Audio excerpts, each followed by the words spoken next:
करें। जैसा मान्यवर कांसीराम साहब ने कहा था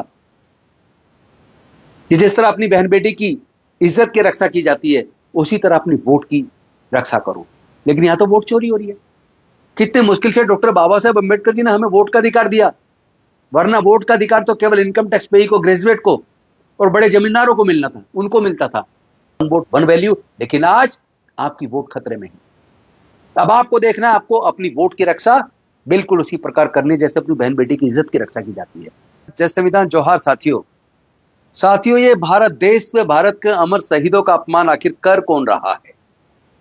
ये फोटो आप देखिए, ये मैं आपको दिखाना चाहता हूं, ध्यान से देखिए इसको। भारत सरकार के एक मंत्रालय, Bharat petroleum and natural gas ministry के द्वारा ये स्वतंत्रता दिवस पर पोस्टर जारी हुआ। इस पोस्टर को ध्यान से देखिए। इसमें सबसे ऊपर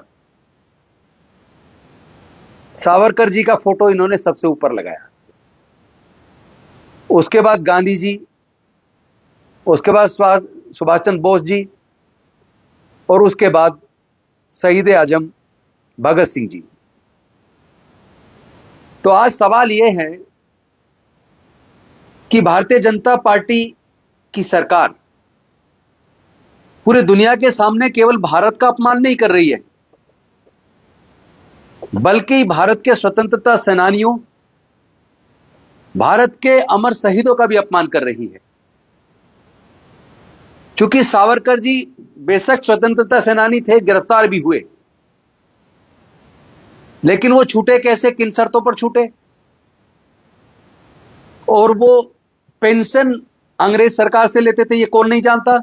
उसके तो प्रमाण दस्तावेज सबके सामने। लेकिन उनको महात्मा गांधी जी के भी ऊपर,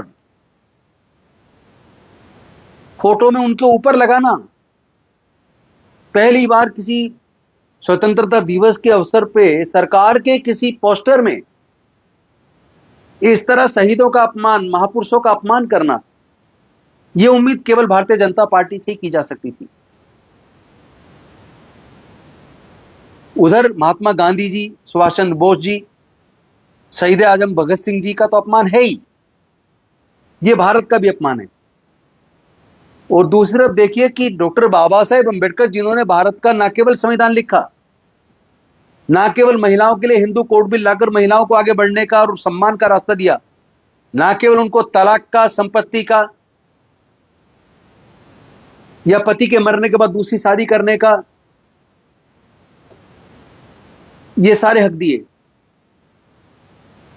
बल्कि उन्होंने इस देश में हजारों साल तक जिनके मनुस्मृति के आधार पर शिक्षा प्राप्त करने पर, ज्ञान प्राप्त करने पर, संपत्ति रखने पर, व्यापार करने पर धार्मिक बंदिश लगा के हजारों साल तक गुलाम बना के रखा।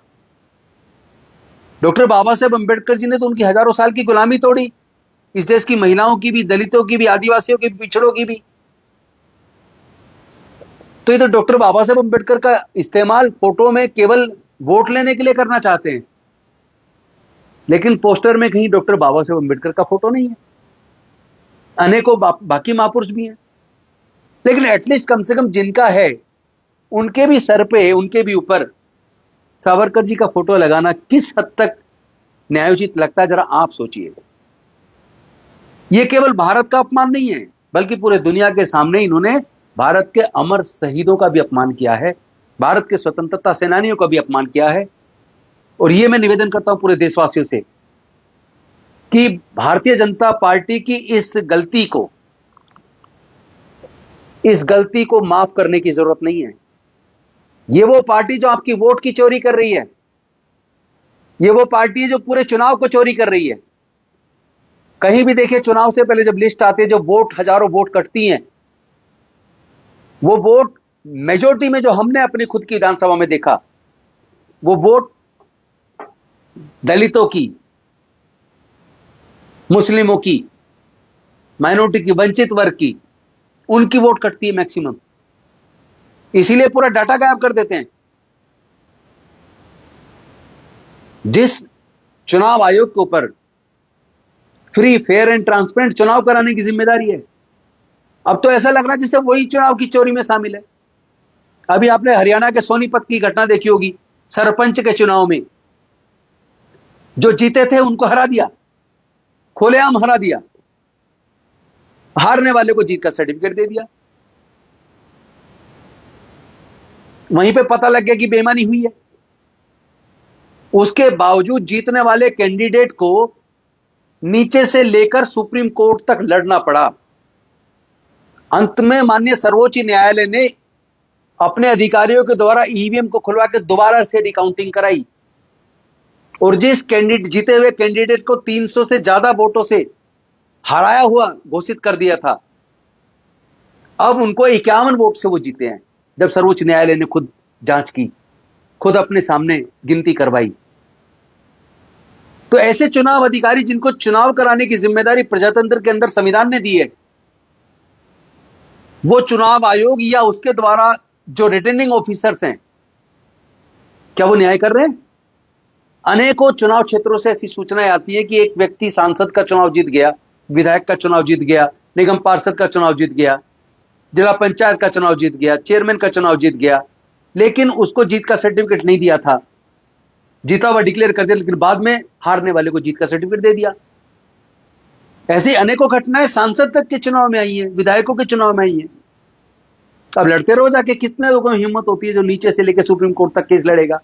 और कई बार 5 साल निकल जाते हैं, डिसीजन कोई आता नहीं है। कैसे न्याय होगा? तो जिस चुनाव आयोग को भारत के संविधान ने स्वतंत्र, फ्री, फेयर एंड ट्रांसपेरेंट चुनाव कराने की जिम्मेदारी दी, वही चुनाव आयोग उसमें विफल होता दिख रहा है। ईवीएम पे लोगों को भरोसा नहीं है। लोग अपनी वोट को मतपत्र से देना चाहते हैं, लेकिन चुनाव आयोग तैयार नहीं है। अब ऐसे में जनता को फैसला करना पड़ेगा। ये आजादी का दूसरा आंदोलन शुरू हो रहा है। आपकी आजादी खतरे में है। आपके बच्चे गुलाम होने वाले हैं। आपके बच्चों से शिक्षा महंगी करके शिक्षा छीन ली है। सारे सार्वजनिक उपक्रम की कंपनियां बेचकर आपके नौकरियों के अवसर खत्म कर दिए। ठेकेदारी प्रथा लागू करके आपके भविष्य को बर्बाद कर दिया। ऊपर से अब ये वोट की चोरी, वोट काटने का सिलसिला, एसआईआर, स्पेशल इंटेंसिव रिवीजन, इसके नाम पे कितना वोट कटा। बिहार के अंदर अकेले 65,000 vote cut, 65 lakh vote cut गया। इतने बड़े पैमाने पे वोट का कटना। अरे भाई, जब पीपल्स ऑफ रिप्रेजेंटेशन एक्ट कहता है किसी की भी वोट कटनी तो उसको रजिस्टर्ड पोस्ट से सूचना देना जरूरी है, उसको मौका देना जरूरी है। क्या जिनकी वोट कटी किसी को रजिस्टर्ड पोस्ट से सूचना मिली? आज तक कोई सूचना नहीं आती चुनाव आयोग से। तो चुनाव आयोग अपने आप को खुदा ना समझे, भगवान बनने की कोशिश ना करे। चुनाव आयोग को भी जो अधिकार है, या न्यायालयों के जजेस को भी जो अधिकार है, या मंत्री, प्रधानमंत्री, राष्ट्रपति, मंत्री, मुख्यमंत्री या अन्य किसी को भी जो अधिकार है, यहां तक कि सांसद, विधायक या कोई अधिकारी, कर्मचारी, सबको जो अधिकार मिले हैं वो संविधान से मिले हैं। सब पब्लिक सर्वेंट हैं। जनता के साथ धोखा हम स्वीकार नहीं करेंगे। हर कीमत पे लड़ेंगे। कल 17 तारीख से आदरणीय राहुल गांधी जी लोगों की वोट की चोरी रोकने के लिए, चोरी के खिलाफ एक बड़ी यात्रा निकाल रहे हैं, आंदोलन छेड़ रहे हैं। इसको जन आंदोलन बनाना पड़ेगा, क्योंकि यह भी एक तरह की आजादी की दूसरी लड़ाई है। हम और आप सब मिलकर अपनी वोट की बिल्कुल उसी तरह इज्जत और रक्षा करें, जैसा मान्यवर कांसीराम साहब ने कहा था